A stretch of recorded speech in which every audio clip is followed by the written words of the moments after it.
Welcome to my YouTube channel. আজকে আমি তোমাদেরকে দেখাবো কীভাবে তোমরা কৃষক বন্ধুর ফর্ম ফিল আপ করবে। Annexure 1 এটা প্রত্যেককেই করতে হবে যারা কৃষক বন্ধু টাকা পেয়ে থাকে এবং প্রত্যেকেরই ভেরিফিকেশন হবে। তো এই যে ফর্মটা রয়েছে, এই ফর্মটা অনলাইন থেকে ডাউনলোড করে নিয়েছি। আপনারা চাইলে যদি কৃষক বন্ধু ফর্ম চান তাহলে অনলাইনে পেয়ে যাবেন আপনারা। তো এই যে প্রথমত রয়েছে এখানে কৃষক বন্ধু আইডি। আপনাদের যে কৃষক বন্ধু আইডি রয়েছে সেই আইডিটা এখানে বসাতে হবে। ক্রমিক নাম্বার এখানে দেওয়ার কোনো প্রয়োজন নেই।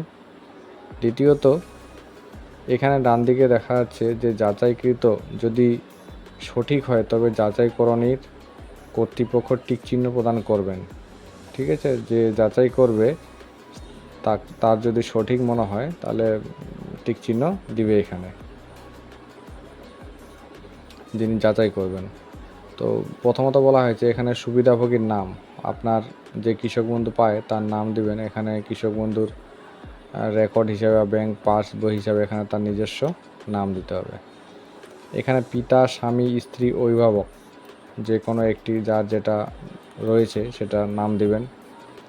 আপনার ঠিকানা দিবেন, ঠিকানা বলতে এখানে গ্রামের নাম, তারপরে দিবেন জেলা, তারপরে ব্লকের নাম, তারপরে আপনি কোন গ্রাম পঞ্চায়েতে বসবাস করেন সেই গ্রাম পঞ্চায়েতের নাম, আপনার মৌজার নাম।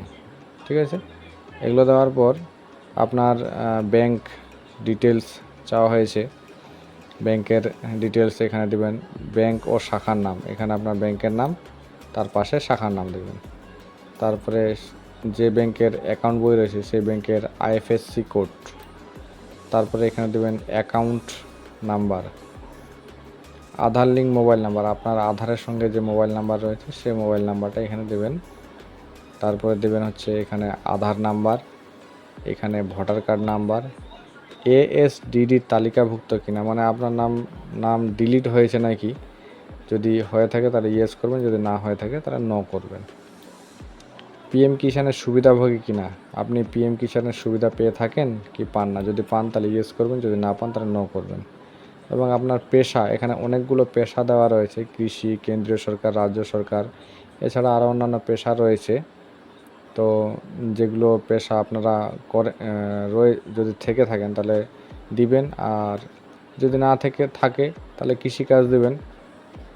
ঠিক আছে, যারা স্থায়ী কর্মী, এখানে বলা হয়েছে যারা স্থায়ী কর্মী যিনি নিয়মিত বেতন ও পেনশন পাচ্ছেন তাদের এখানে দিতে হবে, আর যারা অস্থায়ী কর্মী তাদের দেওয়ার প্রয়োজন নেই, কৃষিকাজ দেবে। তারপর এখানে জমির বিবরণ চেয়েছে। জমির বিবরণ হচ্ছে আপনার এখানে জমির যে জায়গার জমি দেখাবেন সেই জায়গার জমিটা আপনার কোন মৌজার মধ্যে অবস্থিত এবং সেই মৌজার একটা জেএল নাম্বার থাকে, সেই জেএল নাম্বার বসাতে হবে এখানে। খতিয়ান নাম্বার, আপনি যে খতিয়ানটা দিবেন সেই খতিয়ানের নাম্বার দিতে হবে এখানে। তারপরে যতগুলো দাগ রয়েছে আপনার খতিয়ানে ততগুলো দাগ এখানে দিতে হবে। জমির পরিমাণ, কতখানি জমি রয়েছে, যতখানি জমি থাকবে এখানে আপনি জমির পরিমাণটা দিবেন।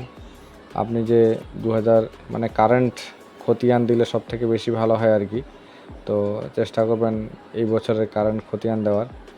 তো এখানে আপনি আপনার যে খতিয়ানটা তুলেছেন সেই খতিয়ানের কারেন্ট যে ডেট, কত তারিখে খতিয়ানটি তুলেছেন সে তারিখটা দিতে হবে। জমি দখলের ধরন, আপনি যে জমিটা ব্যবহার করছেন সেটা কিনে নিয়েছেন, উত্তরাধিকার সূত্রে পেয়েছেন, হস্তান্তর বা অন্যান্য কোনো কারণে পেয়েছেন, সেটা দিবেন। আয়কর প্রদানকারী মানে ইনকাম ট্যাক্স যেটাকে বলা হয়, সেটা আপনি যদি পে করেন তাহলে ইয়েস করবেন, যদি না পে করেন তাহলে নো করবেন। পরবর্তী পেজ, সেকেন্ড পেজ, এখানে স্বামী বা স্ত্রীর বিবরণ। আগের পেজে যদি স্বামীর বিবরণ দেন তাহলে এখানে স্ত্রীর বিবরণ দিতে হবে, আগের পেজে যদি স্ত্রীর বিবরণ দেন তাহলে এখানে স্বামীর বিবরণ দিতে হবে। এখানে স্বামী বা স্ত্রীর নাম দিতে হবে প্রথমে, তারপর দিতে হবে ব্যাংকের ডিটেলস। ব্যাংকের ডিটেলস বলতে এখানে দিতে হবে ব্যাংকের নাম এবং ব্রাঞ্চ, এখানে দিতে হবে আইএফএসসি কোড, এখানে দিতে হবে ব্যাংক অ্যাকাউন্ট নাম্বার এবং আপনার আধারের সঙ্গে যে মোবাইল নাম্বার লিঙ্ক রয়েছে সেই মোবাইল নাম্বার দিতে হবে এখানে আধার নাম্বার, এখানে এপিক নাম্বার মানে ভোটার কার্ড নাম্বার, কেবিএন এর সুবিধাভোগী কিনা, মানে কৃষক বন্ধুর সুবিধা পায় কিনা, যদি পেয়ে থাকে তাহলে ইয়েস করবেন, যদি না পেয়ে থাকে তাহলে নো করবেন। এএসডিডি তালিকাভুক্ত কিনা, মানে যদি ভোটার লিস্ট থেকে নাম ডিলিট হয় তাহলে ইয়েস করবেন, নাহলে না করবেন।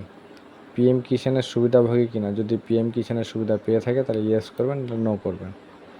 এবং এখানে কি পেশার সঙ্গে যুক্ত, কৃষিকাজ বা অন্যান্য কোনো সরকারি প্রতিষ্ঠান বা যে কোনো স্থায়ী কর্মী যদি হয় তাহলে এখানে কীরকম কাজ করে সেটা এখানে উল্লেখ করতে হবে। আর যদি না অস্থায়ী কর্মী হয় তাহলে এখানে কৃষিকাজ দিয়ে দেবেন। এখানে সেরকম অস্থায়ী কর্মীর কোনো কিছু কথা বলা হয়নি।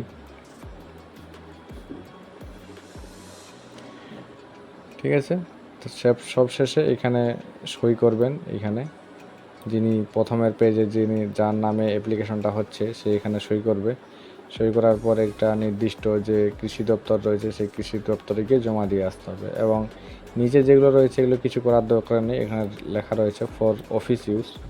নিচের এই অংশটুকু অফিস ব্যবহার করবে, অফিস এখানে সিগনেচার করবে। তো আর কোনো কিছু করার প্রয়োজন নেই। এবং এগুলোর সাথে সাথে জমা দিবেন আপনারা আধার কার্ড, ভোটার কার্ড, তারপরে ব্যাংক পাস বইয়ের জেরক্স, তারপরে দেবেন খতিয়ানের জেরক্স, কৃষক বন্ধুর যে আপনার কার্ড রয়েছে সেই কার্ডের জেরক্স দিবেন। তো এই সমস্ত কিছু দিয়ে আপনারা এই ফর্মটা জমা করবেন আপনার নির্দিষ্ট এলাকার যে কৃষি দপ্তর রয়েছে সেখানে জমা করবেন। তো ভিডিওটি যদি ভালো লেগে থাকে তাহলে অবশ্যই লাইক, কমেন্ট, শেয়ার করে সাবস্ক্রাইব করে পাশে থাকবেন। ধন্যবাদ।